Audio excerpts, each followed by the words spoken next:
প্রিয় দর্শক, আসসালামু আলাইকুম। দর্শক, আপনাদের প্রীতি ও শুভেচ্ছা জানিয়ে শুরু করছি আমাদের আজকের প্রতিবেদন। তো দর্শক, আজকে আমরা এক অসহায় মেয়ের গল্প তুলে ধরব, যার নাম হচ্ছে ডলি আক্তার।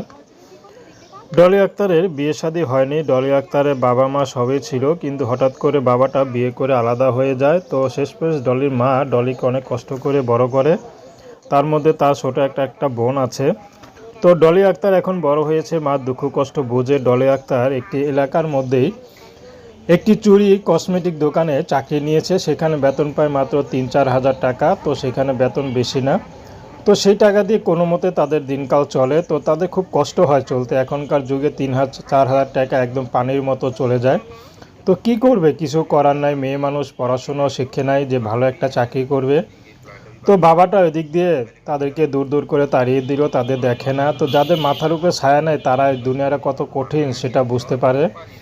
তো ডলি আক্তার এখন ইউটিউবে এসেছে ভালো একটা জীবনসঙ্গীর আশায়, যে মানুষটি তার এই দুঃখ কষ্টের মাঝে একটু পাশে ছায়া হয়ে থাকবে। সে মানুষটি বিবাহিত হোক বয়স্ক হোক, তাতে কোনো সমস্যা নেই।